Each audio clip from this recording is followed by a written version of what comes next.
Raise the 20. Fall.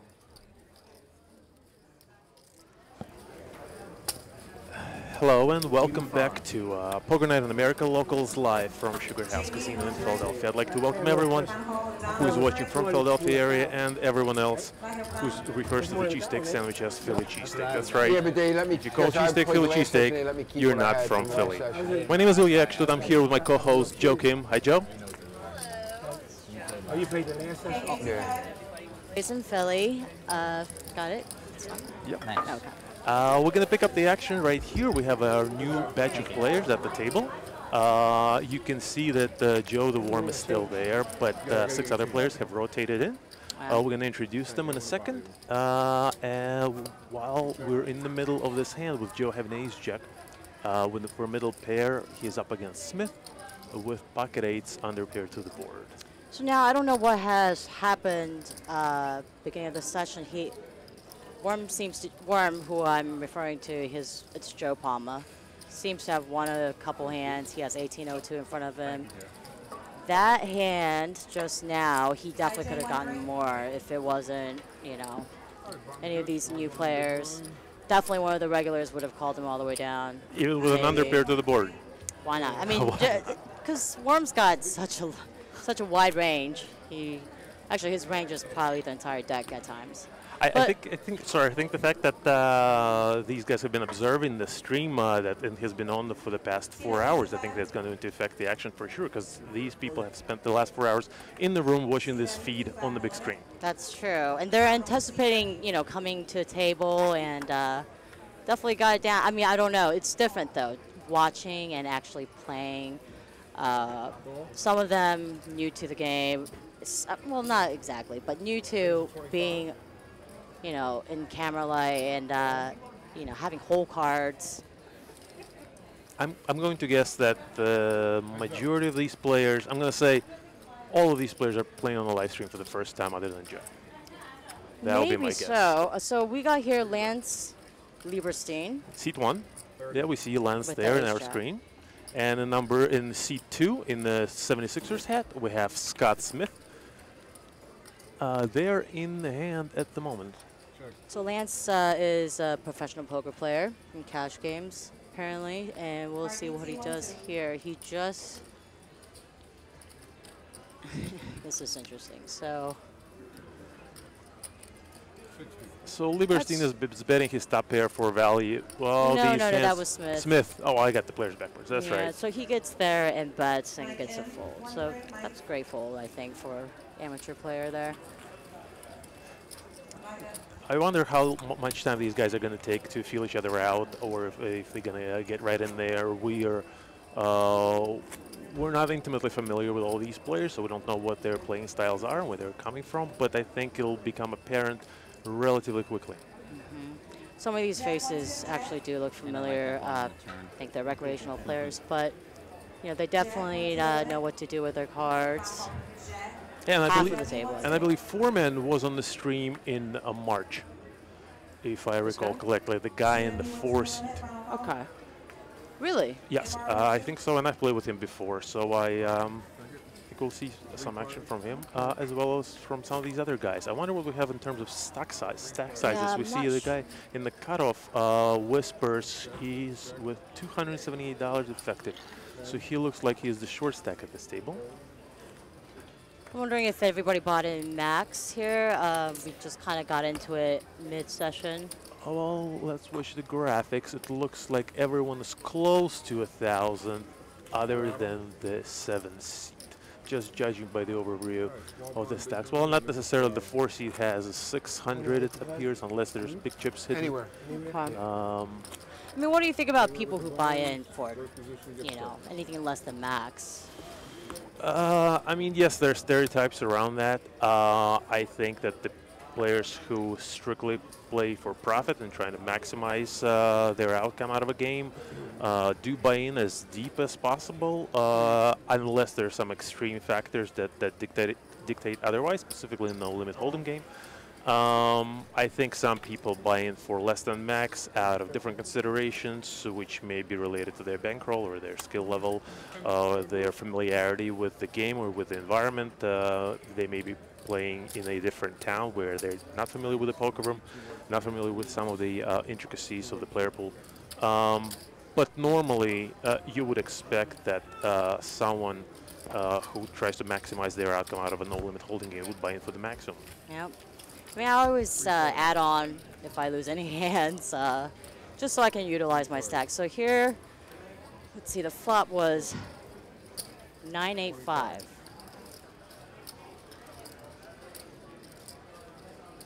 Looks like Liberstein was the pre-flop raiser to 15, got called by Whispers and Palma with Whispers with 9-8 off and Palma with pocket threes. It's a pretty good board for, Whispers, I guess, all of them. Whispers is taking a stab at it, small stab for $25 with his second pair. And he's going to get called by Liberstein with his top pair, top kicker. Actually, he's going to get raised by him to 135. That should probably end the hand right here. Wow. I suppose Whispers does not believe Mr. Liberstein. He's going to find out. Pretty loose call. I do agree with second pair, medium kicker. And this card is not going to help him. Here, I think. Oh, wow, he checks. That's pretty strong. Now he's got to wonder what he says, or, well, I guess not. I don't see him falling for his last $100 at this point. The 5 is not a bad card for him. If he called down with the second pair, he might continue to be calling again. He just put in 135 on the flop and has $93 left according to these graphics. That call on the turn, I mean, he is definitely committed at this point. You know, it's just if I'm making a call like that, I'm just getting ready to shove on the river, and he folds here. Yeah, he folds and leaves himself with his remaining chips to find a better day. Let's continue with our introductions. In seat 3, we have Taihi Robbins out of North Philly. In seat 4, we have William Foreman. We've seen him play a hand here already. Joe Palmer remains in seat 5. Seat 6 is occupied by Ryan Lee from out of South Jersey, it looks like. He does play poker once in a while. I do know that. You familiar with Ryan? Yeah, I mean, he sweats a lot of hands online. Fan of poker. He proclaims to be a pretty good three-throw shooter, making top 16 in the Briadas three-throw contest, which was run a year or two ago. I recall that news. I don't even know that was. He looks like you know, people want to gamble, they can gamble on three throws or anything else that pleases their heart, right? For example, Joe. Well, Palma. We're being witness of that right now. Joe's in there with Ace Deuce off versus Ace 8-6 and 9-4. Robbins turn strips, and Joe leads here. That's great. From big blind. Smith calls with open-ended. I'm not sure what Worm is trying to do here, betting out. He figures no one hit the flop and he's trying to pick it up, but I mean, it's tough fitting that into 4 people. He made a small step. He's going to give it up at this point. Robbins has a check mark next to his name with trip 9s. And also their position, I don't think he puts them on anything that 8, 6, 9 out there. I mean, but when you see these people with very wide ranges, yeah, you're right. It's hard to figure out where they are. I still think that the ace high bet here is pretty optimistic. If they don't have anything, ace high is good to take the showdown anyway. It's hard to get through 3 people with a lot of medium cards on the board. He might get a call here, it looks like. Or maybe just a show. So Smith did not make his open end there. Turned the bottom pair into a bluff. Got raised on the river by trip 9s from Robbins, and now he's considering. I think this is just posturing. There's nothing he can do but fold here. I mean, especially if he plays professionally, I would assume there's no way he can call here. Yeah, that was just for show. On to the next. Not as much banter with this group as there was with the previous group. But Yeah, you were absolutely in the last batch of players. What did that feel like? Yeah, I knew half the table. I mean, when I first started playing poker, Warren was there. We played in home games a lot. A lot of good players in that room, and a lot of us know how each other plays, so it was a lot easier, I guess. So let's see, Joe, who do you think is the worst player at this table? I mean, I'm not sure if I want to be calling out any bad players. It's just not my style. But, you know, I think the short stacks should probably add on at this point, especially because, you know, Worm is trying to outplay everybody, rep his room. He is the ambassador for Sugerhouse. See, I mean, I don't know if you saw the last session. It got pretty gross at certain times. I've witnessed some unorthodox lines taken by Joe and in certain unusual scenarios. For sure, for sure. I mean, I can't figure him out sometimes. So he raised this pot from small blind. Wow. This was a straddle pot. He raised to 60 pre-flop with ace-9 suited. Got called by 10-8 of spades and 10 ace-10 off. He actually flops the nut flush draw and continues the lead from small blind for 50. He's betting quarter pot with a nut flush draw. I don't think he's going to get a lot of folds for $50. It almost looks like he's setting his own price here. Yeah, I mean, it's definitely a little too calculated for Worm. This flop was the world for him, though. I mean, he's never got the middle pair. Yeah, now he's got third pair. Still has a flush draw. Whatever hand called him on the flop will probably continue here. We'll see if he can put it in the big barrel to get the guy off of something that's not too big of a hand. And I really don't think he's getting a fold here. He's betting 175. I don't think anything is folding for 175, whatever called the flop. So what's Worm repping here? Let's see. He's repping top pair or better, right? Well, he was a pre-flop raiser out of small blind, so his range should be pretty strong. Yeah. He doesn't know that how big of a hand Smith has. So I'm not sure if he's just calling here or raising. We'll see what. I mean, when the guy bets twice after being a pre-flop raiser from the small blind, you think he's pretty strong. I don't think he'll get raised, and he isn't. Joe's getting called here again. Smith does have the best hand at the moment. We'll see what the river brings and how Joe will proceed, because right now he probably realized that his third pair is no good. His third pair is still no good. Let's see what he does. The pot is 660. Oh, Worm. Is he getting ready to shove? What are those big chips in front of him, or are those small chips? Are those $500 chips? I couldn't tell. He's got two purples, I think. Yeah, those are purples. Oh wait, yep. And he's making a small blockish bet. Is that 150? I don't know what he's trying to accomplish with this bet. He's just going to get called. Right through that. I mean, it's his stack is what his bet was. Oh, he just put them all in for 290. He bet half of his stack. Okay. And he calls. Oh, yikes. Well, wait, did he really go? I think the graphics are wrong. He clearly had only $160 left. Okay. He effectively put him all in. He made a calling motion, putting all his chips in. I don't know if Joe is going to put in another $10, $15. I don't think. I mean, it's a matter of principle. He probably will. He never. I don't think I heard Joe say call.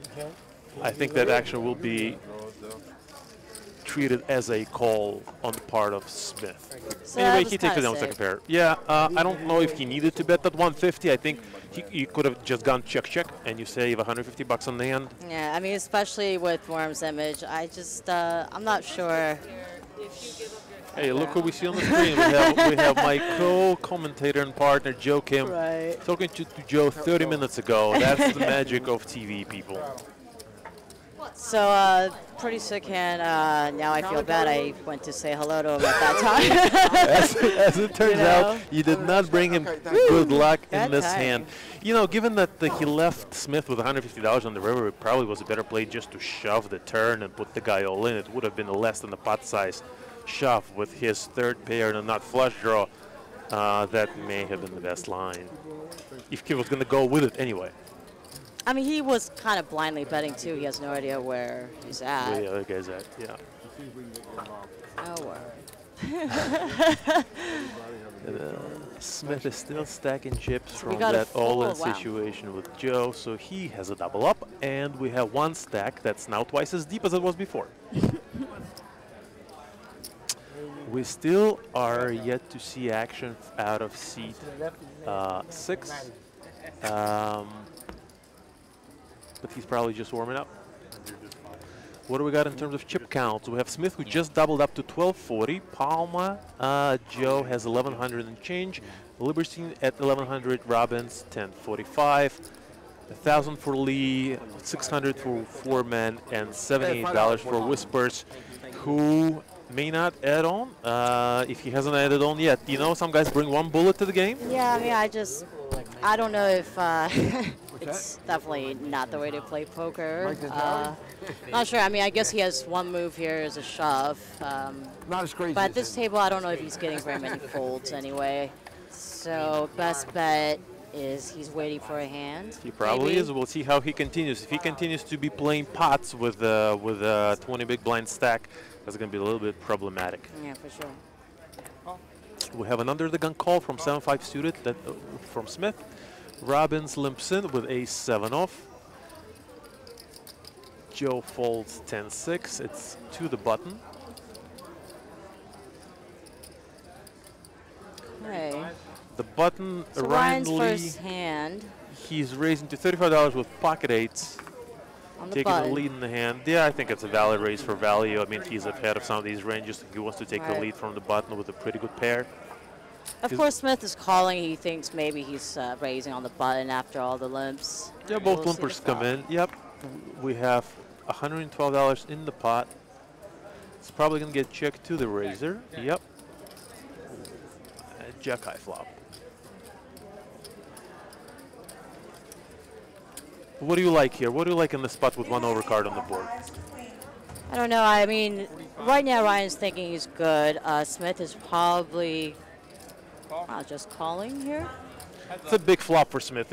Bottom pair and flush draw. I mean, on the jack high flop, he should consider, you know, he called pretty quickly. He should consider playing this hand more aggressively. So the turn With is so much jack. equity. I mean, it might be actually a good card for Smith as well. He could probably turn his hand into a bluff at this point. Let's see what Ryan does here. Ryan will probably continue because at this point, with the check call and jack pairing, he probably thinks that he still has the best hand most of the time. Smith is a limp caller from early position, probably has small cards, could have straight draws, flush draws, and so on. He continues and Wow. gets called, and he fills up on the river. You know, he should be betting again here for Absolutely. value. He might get called. Smith should know that the guy, you know, this is not a very good run out to be bluffing at if you're a pre-flop raiser. I don't know what Smith thinks about this line when he's going to face a river bet here. He has a full house. People do not like folding full houses. No. You did good last year, right? You killed it. Pot is Also, one. he's just been barreling every street. I mean, it's his first hand lead. Clean image. Crazy with King 6. He's putting in $90, I What think, are we talking about? Oh, Looks like into You know, I 162. thought We're it was going to you. get When I that seen this, graphic I in a thought it was second. you. He bets Yeah. 120. 120 is a little heavy. After betting 3 times in a row, it's hard to rep a bluff. I think you're repping a value hand. If he thinks that he's going to look up pretty light or by any pair, oh, he is right. He does get a call from a full house, like we said earlier. People don't like folding full houses. He just figured the guy either there has no pair, which is a flush or a straight draw, or he has some kind of a pair, and the pair will not fold. He bets 3/4 spot, gets paid. It's pretty good bet there on the river by Ryan Lee. Also, his first showdown hand. I mean, we don't know his range yet, so. Certainly people don't know it. Yeah, People at the right. table have no idea. Guy plays his first hand. What does he have? He has a pair and best full house on the end. Way to go, Ryan. Okay, so Steve, nice to play with you the other day as well. Steve P05. You're Sorry, getting the I shout out. can't Huh? write. There's a question in the chat. Is there a minimum of $200? That's right. There is a minimum $200 buy-in for this game. But obviously, if you chip down to below $200, you do not have to add on. The only time you have to add on is when you have less than a single big blind left in your stack. Then you can't continue playing. You're basically considered busted, and you need to add on back to the table minimum, which is $200. So these players are required to rebuy during the session if they do bust. I'm not sure if that's the case. I think they're free to leave the table and Really? free up a seat, and I'm sure there'll be an interested participant to jump in. Yeah, the room is completely packed. The room is packed tonight. Everyone's here to see the show. The show is at the live stream table. It's on TV with a 30-minute delay on the Twitch stream. And hey, listen, if you've been to the Sugerhouse, you know there's a show at every table in this room. That's true. It's easy to find the show. The show is always good. Yeah, it seems like they're trying to build action in this room. You know, they're talking about splashing the pot for PLO coming up. Worm actually runs a 5-5 game And once a week, yeah. Yeah, and another new development, there's a new 3-blind game that's being introduced. It's a 2-5-10 no-limit game, which runs every Monday and Thursday and has been picking up steam over the course of the last month. I jumped in there for a couple of hours yesterday, and I'll tell you, the game is well structured. Yeah. It has a $3,000 maximum bind and a $500 minimum. You know, the room is taking care of the players, and people are really coming in and really picking up interest in that game specifically. Yeah, so what about the table? Was it soft? I mean, I know it's a bit loose. I know they like action here. I haven't been to Sugar for about a month now, but I definitely Not good. call myself a regular here. I don't know. Did you play with anybody? You know, most of the people there were just regulars from the Philadelphia area. Okay. You know, I certainly recognize and I play with them, with most of them on a regular basis. The game, you know, it was always a mix of regular players, mix of recreational players, and the game was fine. I mean, there were some very deep stacks at the table. There were people who are not shy of putting the money in the pot. I think the structure of the game is conducive to a pretty good action. Okay. Yeah, I see a lot more action going on in Philly nowadays. Okay, this is interesting. We have Lee with the bottom set, and we have what looks like a multi-way limp pot. Lee's going to take the lead here with bottom set, betting 15 into the spot, and he's going to get called by Whispers with middle pair. I actually like that bet. I'm not sure what the pot size was when he bet the 15. It was a limp pot 5 or 6 ways. So yeah, I That half actually pot, yeah. I like that bet. He's going to continue, and the Whispers is in trouble here. He doesn't have a lot of money left. Top card paired. He's going all in with the second pair, or is he just No, calling? not yet. I thought I heard a notable commitment to an all-in.